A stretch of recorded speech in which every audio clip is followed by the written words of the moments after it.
The chains around Kang Do-yun's wrists were cold. They were made from some alien metal that he could not name. Heavy, tight. They bit into his skin every time he moved. But he did not move much. He stood still in the center of the great hall and waited for them to kill him.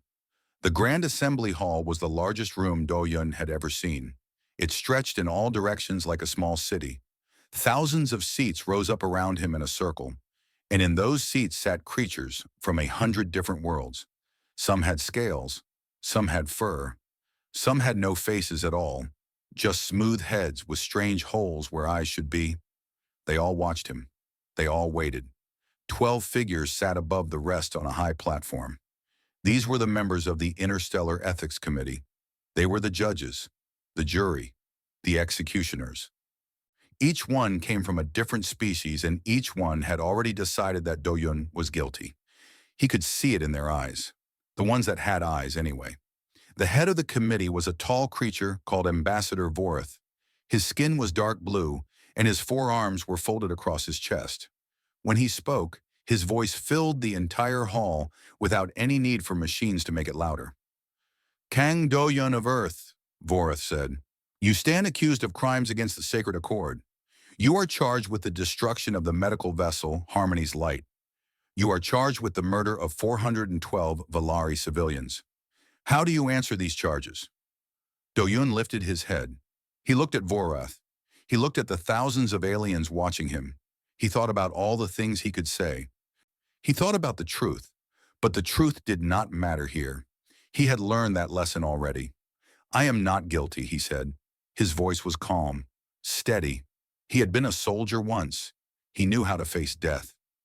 Vorith made a sound that might have been a laugh. "The evidence says otherwise, human." A screen appeared in the air above Do-yun's head. It showed images, video recordings, data from ship computers. All of it pointed to one thing. His ship had fired on the Harmony's Light. His weapons had destroyed it. 412 people had died because of him. But that was not how it happened. Do-yun remembered that day. He remembered the distress call. He remembered the warning his crew had given him. The Valari ship was not what it seemed. It carried weapons. Terrible weapons. Weapons that could kill millions. He had fired to protect his people. He had fired because there was no other choice. But no one believed him. The evidence had been changed. The records had been altered. Someone wanted him dead, and they had done a very good job of making sure it would happen. "The committee has reviewed all evidence," Vorith continued. "We have heard testimony from survivors. We have examined every record. Our verdict is unanimous." Do-yun felt something cold settle in his stomach. He knew what was coming. "Kang Do-yun, you are found guilty of mass murder. You are sentenced to death by void exposure. The sentence will be carried out immediately." Void exposure. They would put him in a small room and open it to space. He would have about 15 seconds of consciousness before the cold and the emptiness took him. It was considered a merciful death by galactic standards. Do-yun did not think it was merciful at all. The crowd murmured. Some aliens looked pleased. The Valari delegation sat in a special section near the front, and they were smiling. Their ambassador, a thin creature with silver eyes, nodded with satisfaction. This is what they wanted, Do-yun thought. This was their plan all along. He thought about Earth. He thought about the blue oceans and green forests. He thought about his mother who had died 3 years ago, and his father who had died in service long before that. He thought about Yunji, his second-in-command, who had refused to testify against him and was now running for her life somewhere in the galaxy. He thought about all the things he would never see again. Vorith raised his gavel. The sound it would make would seal Do-yun's fate. There would be no appeal, no second chance. Once that gavel fell, he was a dead man. "May the stars judge you more kindly than we have," Vorith said. It was the traditional phrase spoken before an execution. Do-yun had always thought it was stupid. The stars did not judge anyone. The stars did not care. The gavel began to fall, and then the doors exploded open. Every head in the hall turned. Every eye looked toward the entrance. Even Vorith stopped, his gavel frozen in the air, his forearms suddenly tense. A figure stood in the doorway. She was tall, taller than most humans. Her skin was silver, and it seemed to glow with a soft inner light. Her eyes were like stars, bright and white and ancient. She wore robes of pure white and silver, and on her head sat a crown of crystallized light. Do-hyun did not know who she was, but everyone else did. The murmurs became gasps. The gasps became whispers.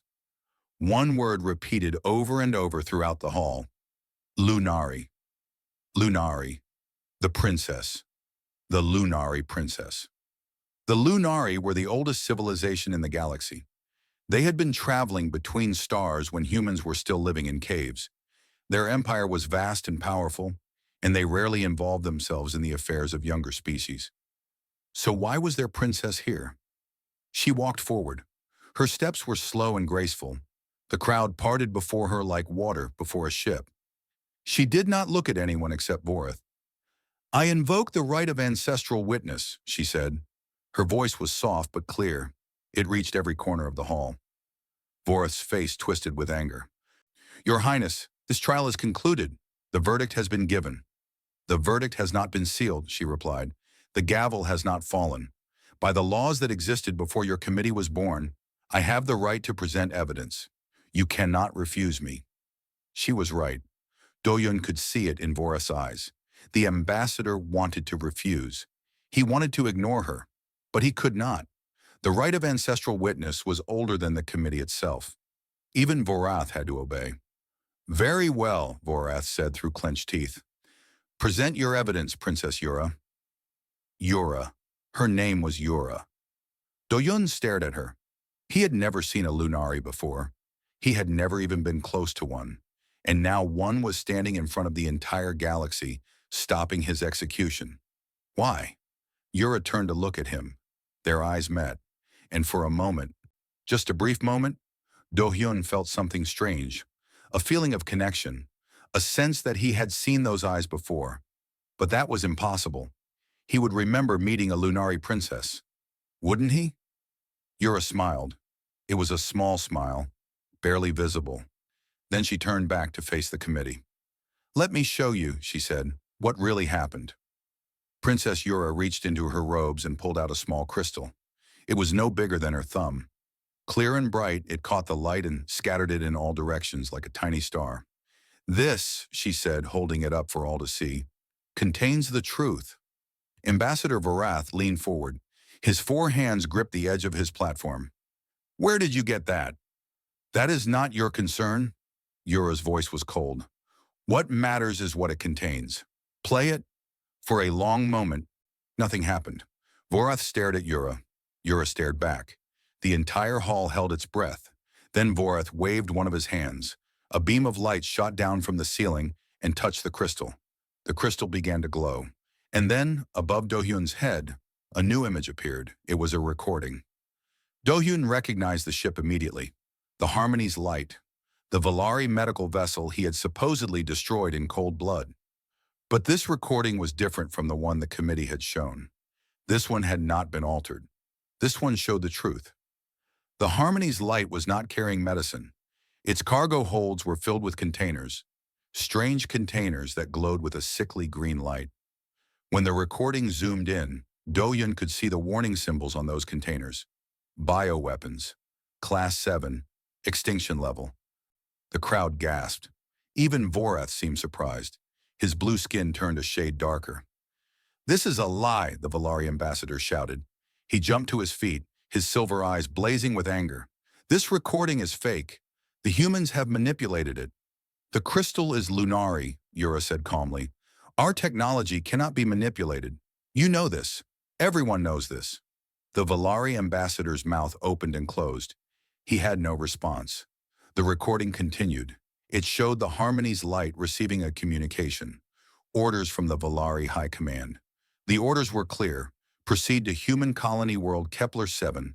Release the bioweapons into the atmosphere. Destroy all evidence. Kepler-7 had 12 million human colonists. Men, women, children. The Valari had planned to kill them all. "I received a distress call," Do-hyun said. His voice was rough. He had not spoken in hours. "From a Valari defector on that ship. She told me what they were carrying. She begged me to stop them." The recording showed exactly that. A Valari woman, her face hidden, sending a desperate message, pleading with anyone who could hear, begging for help. I made a choice, Doyun continued. I could let them pass and hope someone else stopped them. Or I could act. 12 million people were going to die. I could not let that happen. The recording showed Doyun's ship firing. One shot, two shots. The Harmony's light exploded, but before it did, the containers in its cargo hold were visible, cracking, breaking, releasing their poison into the vacuum of space where it could harm no one. 412 Villari died that day, Yura said, but 12 million humans lived.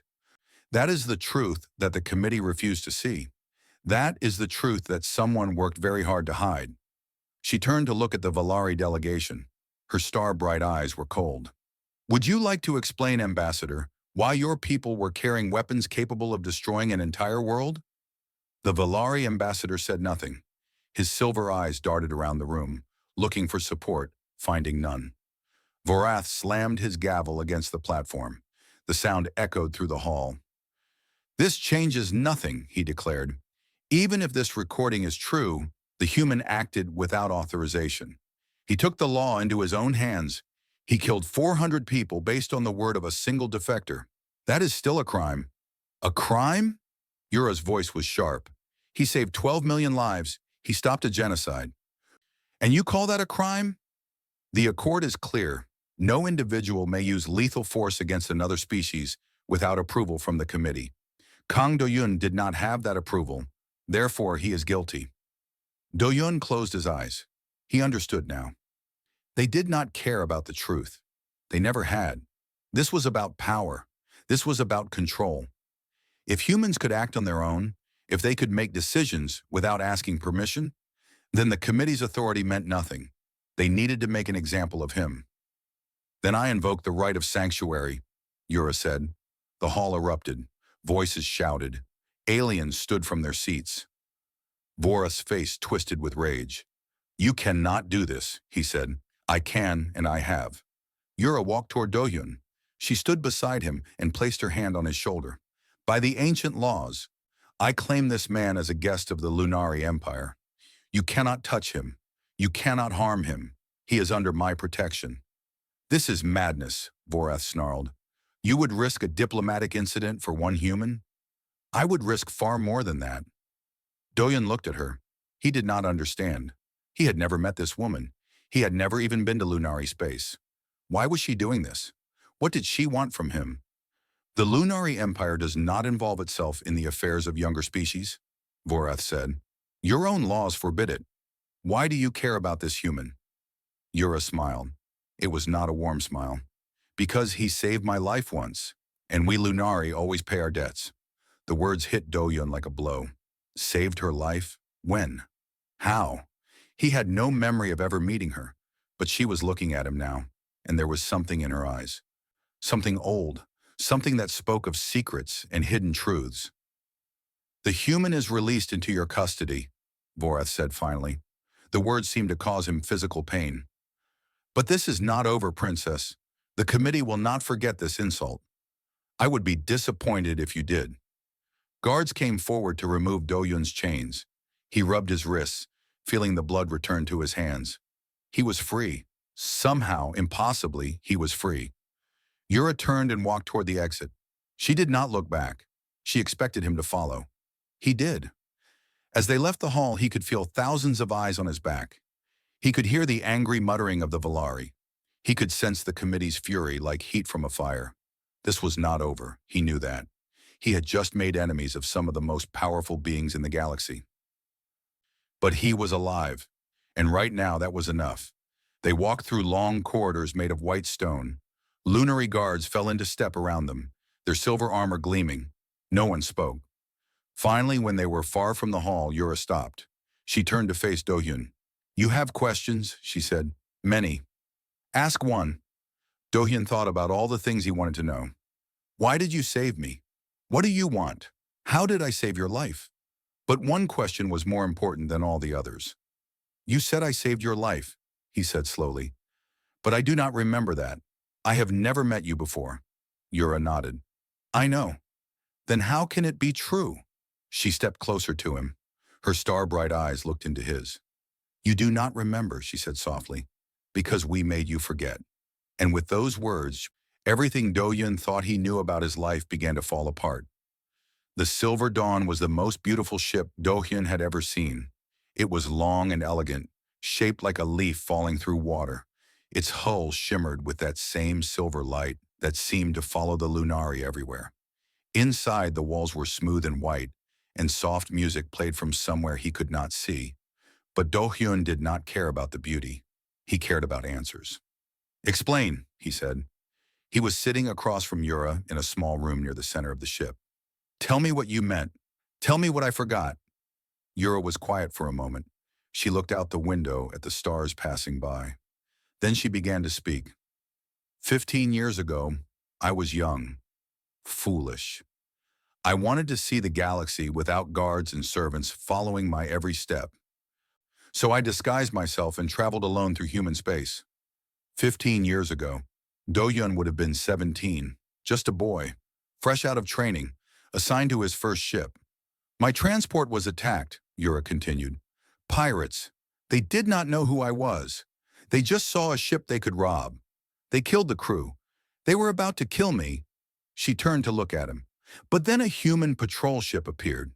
A small ship, weak weapons, no match for the pirates. The smart thing would have been to call for backup and wait. But the pilot did not do the smart thing. Do-Yun felt something stir in the back of his mind, a shadow of a memory, a feeling he could not name. He attacked the pirates alone. He fought them while I escaped in a pod. He nearly died protecting someone he did not know. That was me, Do-Hyun said. Not a question, a statement. Yes, but I do not remember any of this. Yura nodded. When my people found me, they were very worried. The princess had been saved by a human boy. If that story became known, there would be questions, politics, complications. My father decided it was better if the whole thing never happened. So you erased my memory. Yes, our technology can do that. Remove specific moments from a person's mind. You forgot the fight. You forgot saving me. You forgot everything about that day. Do-Yun stood up. He walked to the window. He looked at the stars and tried to feel angry. Someone had reached into his head and stolen a piece of his life. He should be furious, but he only felt empty. Why tell me now, he asked. Because I owe you a debt. When I heard what the committee was planning, when I learned how they had changed the evidence to frame you, I could not stay silent. A Lunari always pays their debts. So this is about honor. Partly, Yura stood and walked to stand beside him, but also because I never forgot you. I watched your career from afar. I saw you grow from a brave boy into a good man. When you were in danger, I had to help, not just because I owed you, but because you deserved it. Before Do-Yun could respond, an alarm filled the ship. Red lights flashed. The soft music stopped.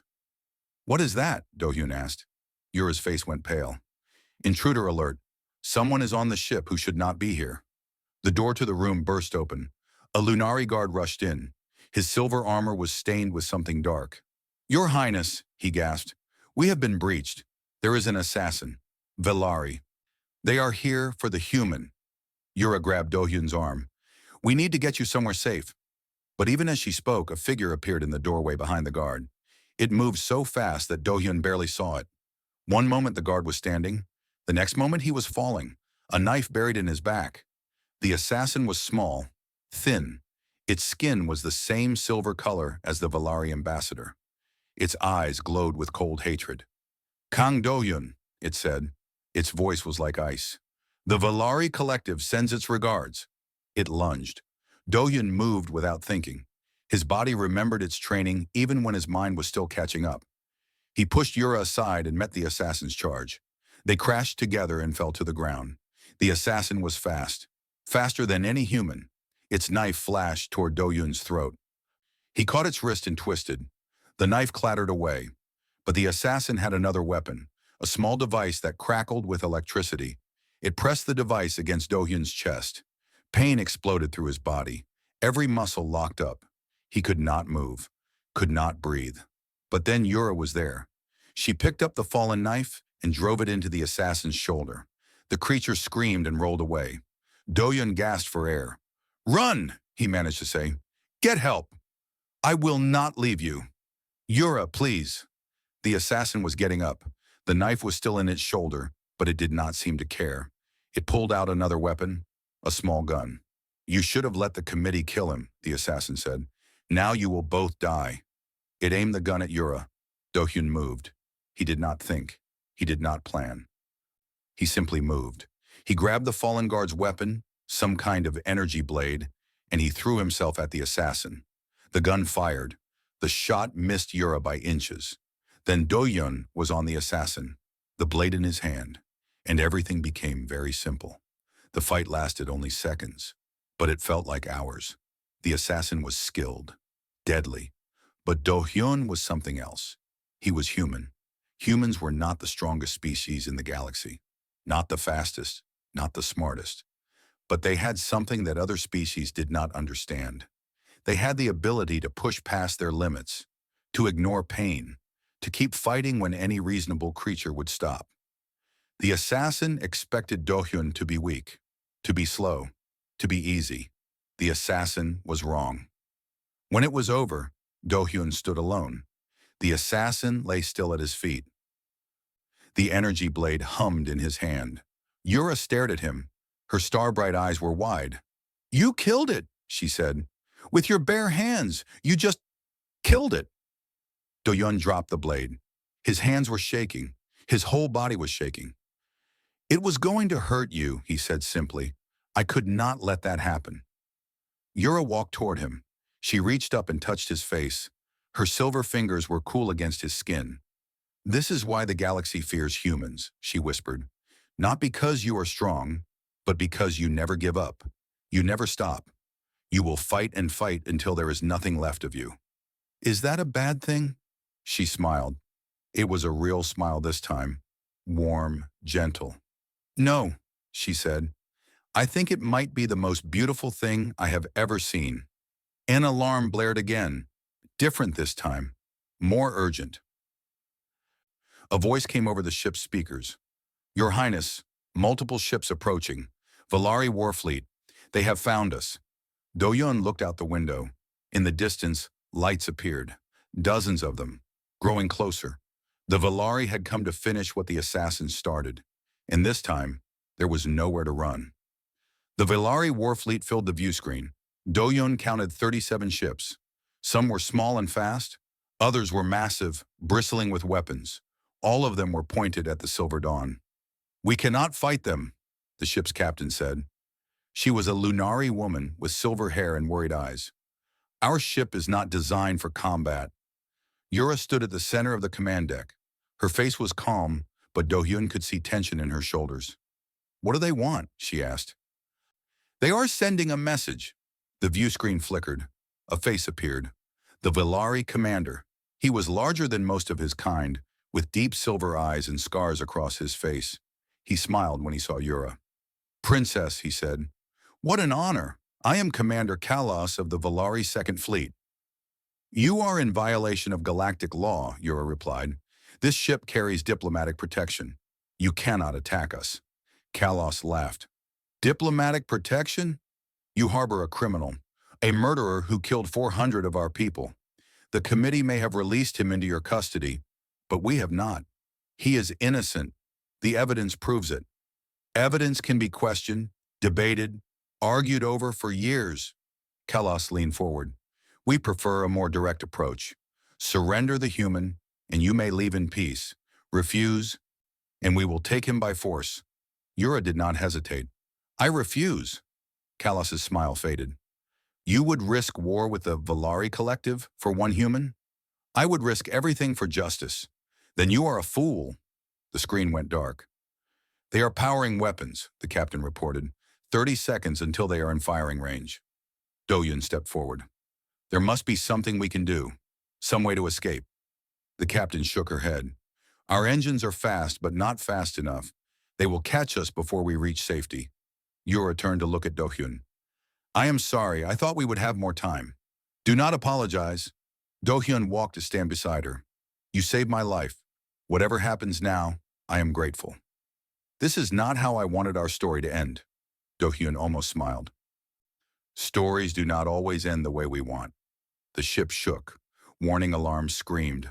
On the view screen, they could see energy beams flashing past the hull. The Valari were firing warning shots. Final warning, Kalos's voice came over the speakers. Surrender the human or we open fire. Yura looked at Do-hyun. Do-hyun looked at Yura. And then something appeared on the sensors. Contact is Shaksa, the captain said. Her voice was confused. Multiple contacts coming out of hyperspace behind the Valari fleet. The view screen shifted. Everyone watched in stunned silence as ships materialized out of nothing. 1, 5, 10, 20.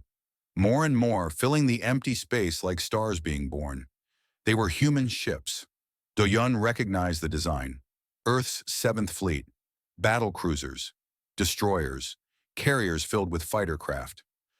32 ships in total, all of them armed and ready for war. What is this? Kalos's voice crackled over the channel. He sounded afraid. You humans have no authority here. This is Valari space. A new voice answered, old and rough, like stones grinding together. This is Admiral Yoon Tyson of Earth's 7th Fleet. We received a distress signal from this location. We came to investigate. Do-hyun's breath caught in his throat. Admiral Tyson. He knew that name.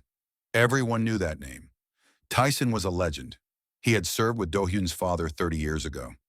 He had fought in a dozen wars and won every single one. The boy comes home, Tyson continued. That is not a request. You are interfering in Valari justice, Kalos snarled. The committee will hear of this. The committee can complain to me directly. I am sure they know where to find me. The Valari ships did not move. Neither did the human ships. 2 fleets faced each other across the cold void of space. One wrong move would start a war. Do-hyun watched. He could barely breathe. He had served in the military. He knew how these standoffs worked. Someone always blinked first. Someone always made a mistake. But Tyson's ships held steady. Not aggressive, not retreating. Just there. Present, unmovable. Minutes passed. They felt like hours. Finally, Kalos spoke again. This is not over, humans. Your species will pay for this insult. I look forward to it, Tyson replied. The Valari ships began to turn. One by one, they powered down their weapons and moved away. Within minutes, they were gone, vanishing into hyperspace like shadows fleeing from light. Do-hyun let out a breath he did not know he was holding. They left, Yura said. She sounded amazed. They actually left. They are bullies, Tyson's voice came over the speakers. Bullies only understand one thing, power. Show them you are not afraid, and they run. A screen activated on the command deck. Tyson's face appeared. He was old, his hair white, his face lined with decades of service. But his eyes were sharp, alive. They found Do-hyun immediately. Kang Do-hyun, he said, your father was a good man. He saved my life once, during the Orion campaign. I never got the chance to repay him. Sir, Do-hyun managed to say, I do not know how to thank you. Tyson smiled. It was a tired smile. Thank a journalist named Han Ji-woo. She sent me everything. The evidence, the conspiracy, the truth about what the committee was planning. I could not sit by and do nothing. Han Ji-woo. Do-hyun recognized that name too. She was a reporter who had been investigating the Valari for years. She had contacted him once, asking questions about the Harmony's Light incident. He had ignored her message. Now she had saved his life. The committee will not be happy, Yura said. You defied their authority. Earth could face consequences. Tyson shrugged. Let them try. Humans do not abandon our own. We never have. We never will. The galaxy may think we are young and weak, but they do not understand us. They do not know what we are capable of. He looked at Do-hyun. Welcome back, son. It is time to go home. Do-hyun looked at Yura. She nodded. Go, she said. Be with your people. But know that you always have a friend in the Lunari Empire. Will I see you again? Yura smiled. Her star-bright eyes glowed with warmth. I am sure of it. Do-hyun transferred to Tyson's flagship. As the silver dawn grew smaller in the distance, he watched through a window. Watched until he could not see it anymore. He was safe. He was going home. But something told him that this was not the end. It was only the beginning. 3 days later, he learned how right he was. The committee had called an emergency session. They were going to vote on a new proposal, the expulsion of humanity from the galactic community, forever. The news spread across the galaxy like fire. Every channel, every station, every world. The story was the same everywhere. Han Ji-woo had released everything. Do-yoon watched the broadcast from Admiral Tayson's flagship. On the screen, Ji-woo stood in front of a camera. She was small, young, her black hair was tied back, and her eyes burned with determination. "The Valari Collective has been planning genocide," she said. Her voice was calm but fierce. "For years, they have been developing bioweapons capable of wiping out entire species. Their first target was humanity. 12 million colonists on Kepler-7 were days away from death when one man stopped them." Images appeared on the screen. The bioweapon containers, the orders from Valari High Command, the distress call from the defector. Kang Do-yoon did not murder innocent civilians. He saved 12 million lives. And for that crime, the Interstellar Ethics Committee wanted him dead. More images. Documents showing how committee members had been bribed. Records of secret meetings between Valari officials and committee judges. Evidence of a conspiracy that reached the highest levels of galactic government. "The committee is corrupt," Ji-woo continued. "They do not serve justice. They serve power. They serve themselves. And they are terrified of humanity." "Why?" she asked. "Because humans are loyal. Because we protect our own. Because we do not abandon each other, no matter the cost.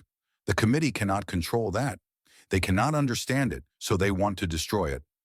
She looked directly into the camera. "I am Han Ji-woo. I am a human, and I am not afraid." The broadcast ended. Tyson turned off the screen. He looked at Do-hyun. "That woman has more courage than most soldiers I know," he said. "She will be a target now," Do-hyun replied. "The Valari will want her dead. They will have to go through Earth's entire fleet to reach her." A door opened. Baek Yoonji walked in. She looked tired. Her uniform was wrinkled. Her hair was messy. But she was smiling. "Yoonji," Do-hyun said. He stood up and embraced her. "I thought you were running." "I was. Then I heard you were in trouble." She pulled back and punched his shoulder. "Next time you decide to fight a galactic conspiracy, tell me first. I want to help." Do-hyun laughed. It felt strange.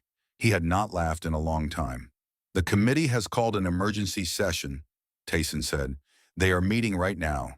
They want to expel humanity from the galactic community." Yoonji's smile faded. "Can they do that?" "They can try. Every species gets one vote.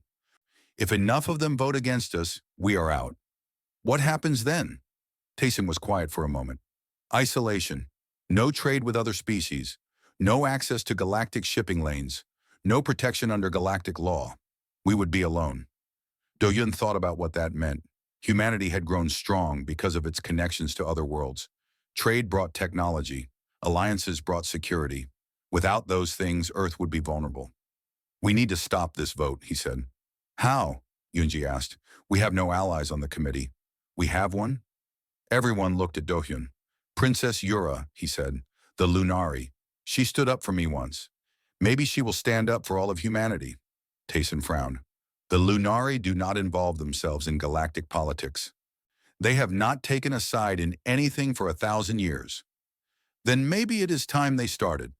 Do-hyun walked to the communication console. He entered a code that Yura had given him before he left the Silver Dawn. A private channel, direct to her ship.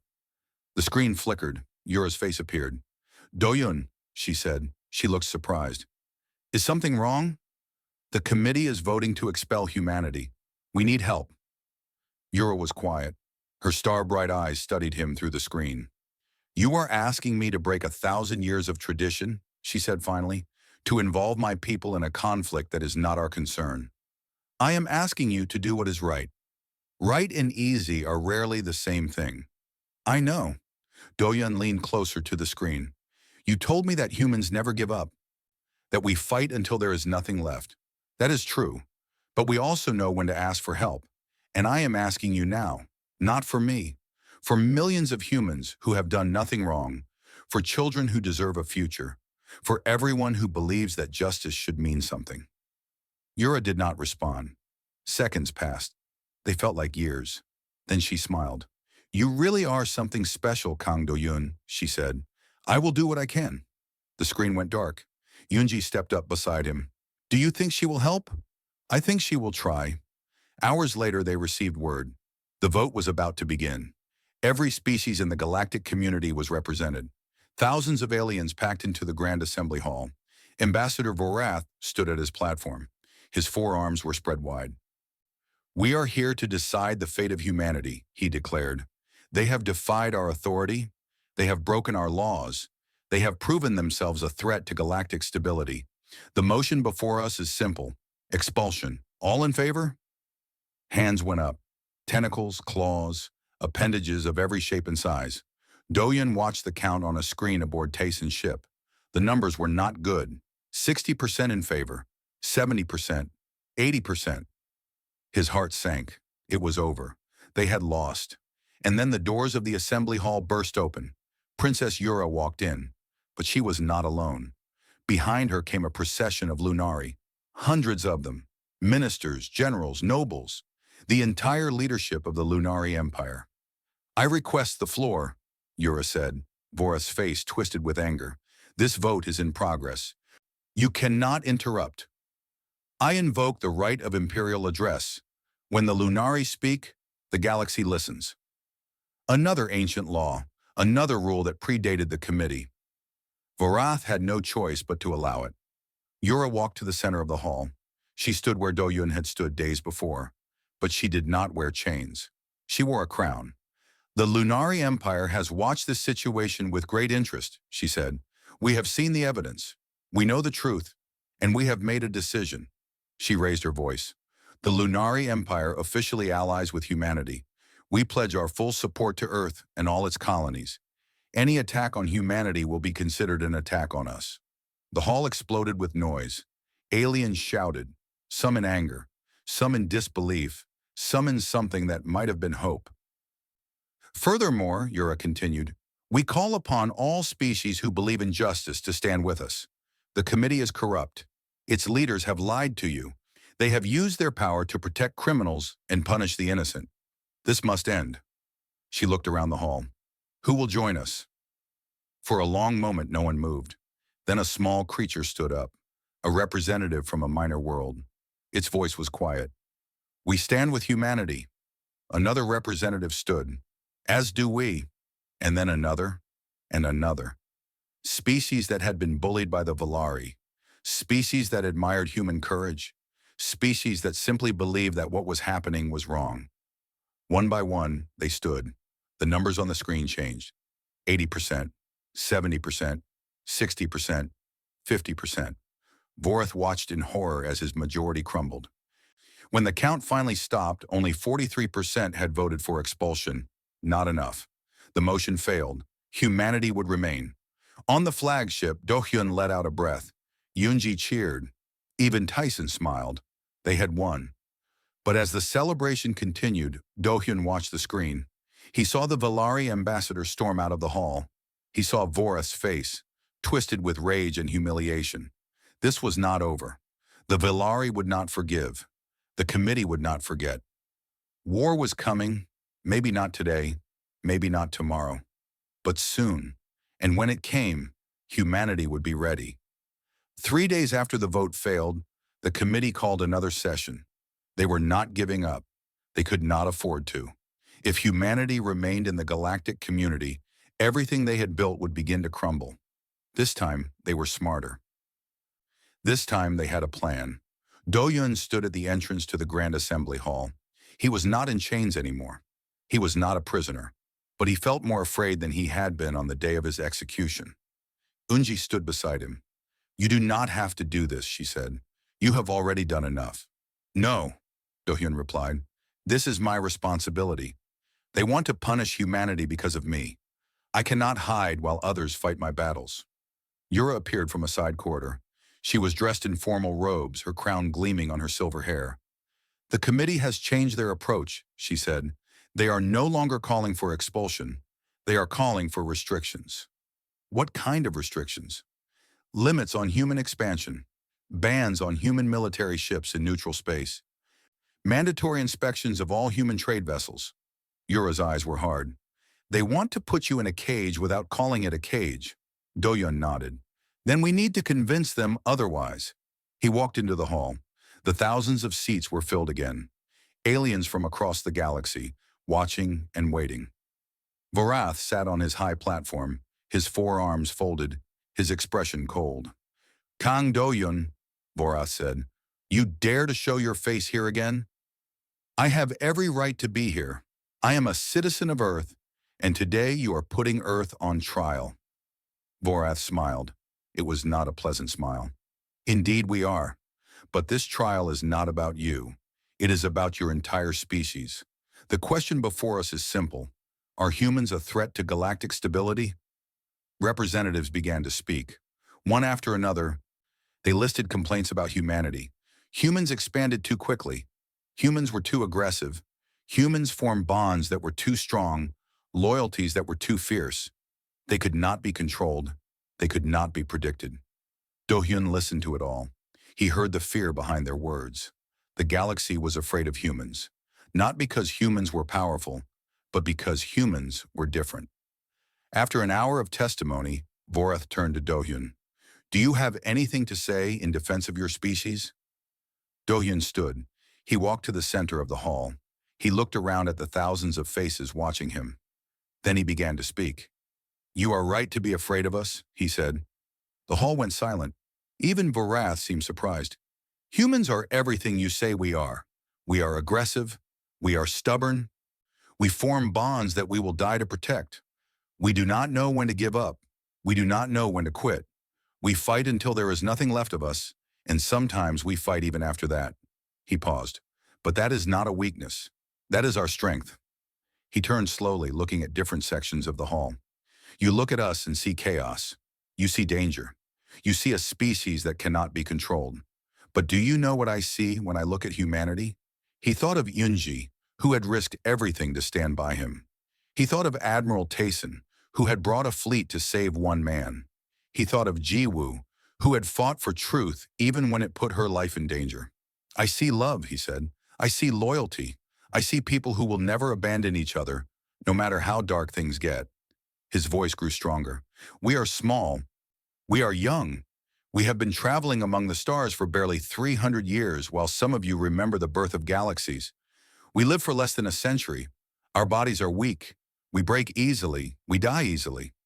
He stopped walking and stood in the very center of the hall. But in that short time, in those brief decades we are given, we love more fiercely than any species in this galaxy. We fight more desperately. We hold on to each other because we know how precious every moment is. He looked up at Vorath. You call that a threat. You call that dangerous. We call it being human. The hall was completely silent. Every eye was on him. Expel us if you want, Do-hyun continued. Put us in a cage. Restrict us. Isolate us. We will survive. We always have. We survived ice ages.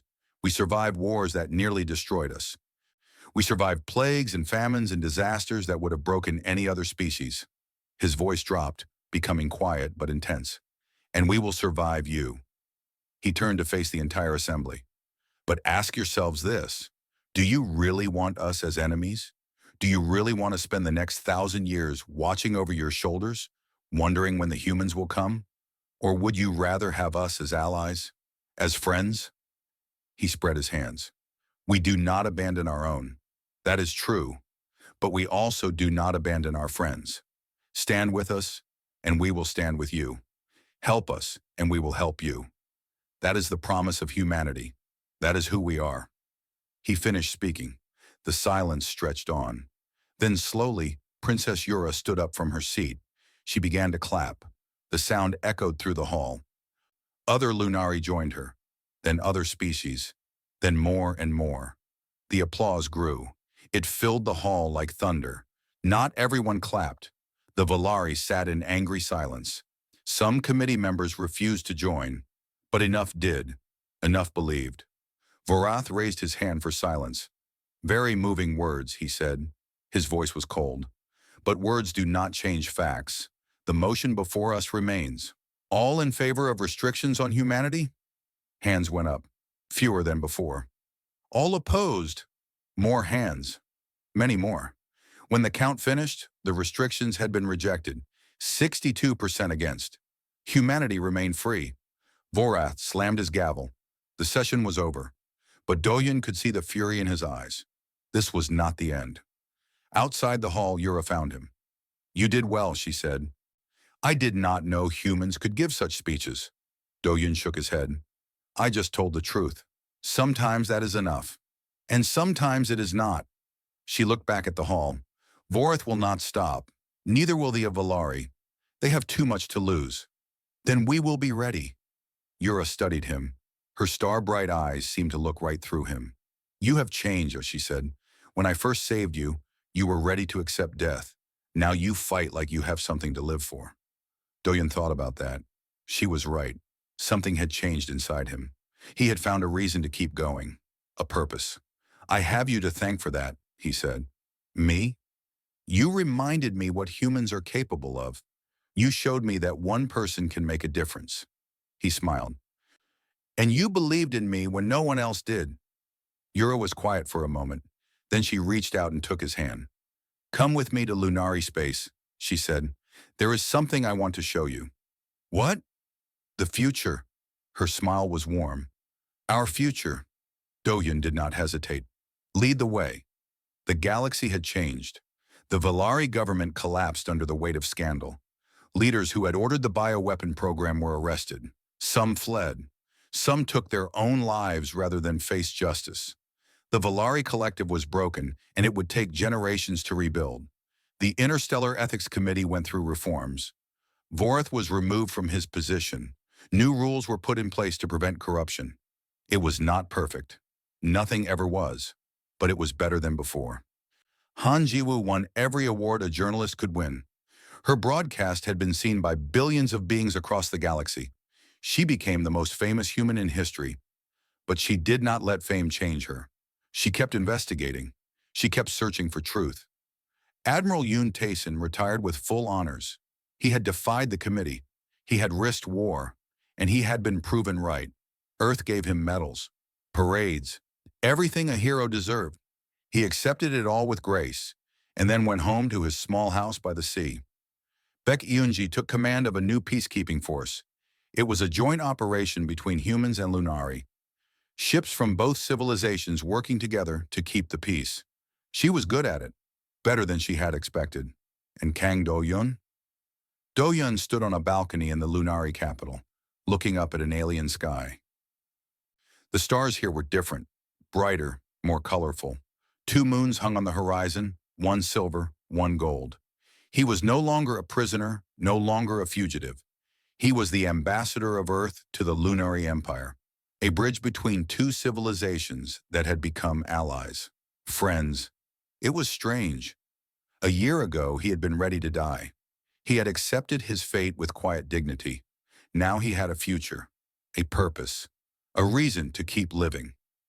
The door behind him opened. Yura stepped out onto the balcony. She had changed out of her formal robes and wore simple clothes.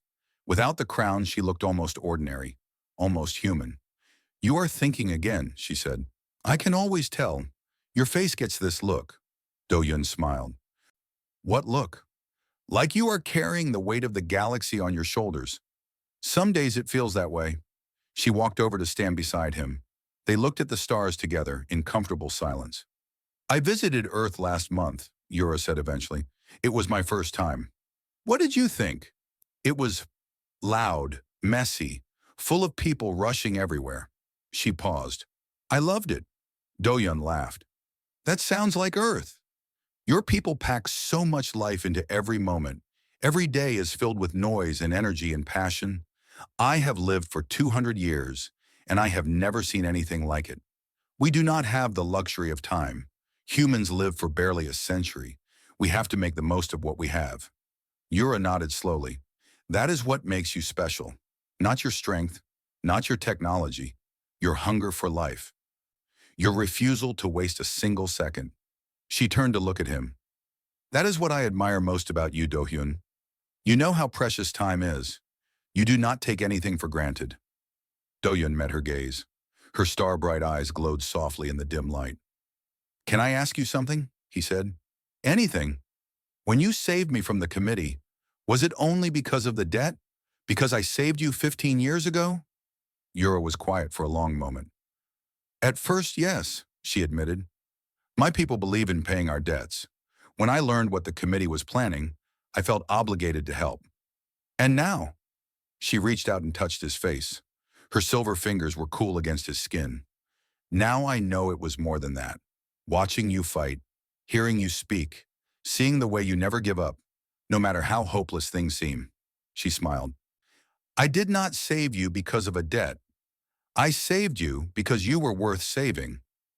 Doyun did not know what to say. Words seemed insufficient, so he did not use words. He leaned forward and kissed her. Her lips were cool, different from human lips. But the warmth behind them was the same. The connection, the feeling of two souls reaching for each other across the void. When they pulled apart, Yura was smiling. "I was wondering when you would do that," she said. "I was wondering the same thing." They stood together on the balcony, watching the two moons rise. The future stretched out before them, uncertain, challenging, full of dangers they could not yet imagine, but also full of hope. A message arrived on Do Yun's communicator. He checked it and smiled. "Yunji is coming to visit next week," he said. "She wants to see the Lunari capital. I will make sure she receives a proper welcome. And Jiwoo is working on a new story, something about trade irregularities in the outer systems. That woman never rests. None of us do. It is the human way." Yura laughed. It was a beautiful sound, like bells ringing in a distant temple. "The human way," she repeated. "I am beginning to understand what that means." She took his hand, silver fingers intertwined with human ones. "What do you want now, Do-hyun? Your name is cleared. Your people are safe. The galaxy has accepted humanity. What more could you ask for?" Do-hyun thought about the question. It was the same question he had been asking himself for months. He looked at Yura. He looked at the stars. He looked at the two moons hanging in the sky like promises. And he found his answer. "To live," he said simply. "That is all any of us really want. Just to live. To see tomorrow. To hold on to the people we love. To make the most of whatever time we have." He squeezed her hand. "I want to live, Yura. With you. With my friends. With everyone who stood by me when I had nothing." That is a modest request for a man who saved millions of lives. The simple things are usually the most important. Yura leaned her head against his shoulder. They stood together watching the stars. Somewhere out there, the galaxy continued to turn. New dangers were forming. New challenges were waiting. The peace they had won was fragile. It would need to be protected, defended, fought for again and again. But that was tomorrow's problem. Tonight, a human man and an alien princess stood on a balcony, holding hands, watching the moons rise. Tonight there was peace. The sun had set on the old galaxy. The corruption, the fear, the hatred, all of it was fading. Slowly but surely, a new dawn was coming, and humanity would be there to see it. Together, always together, because that was the human way, and it was the only way worth living.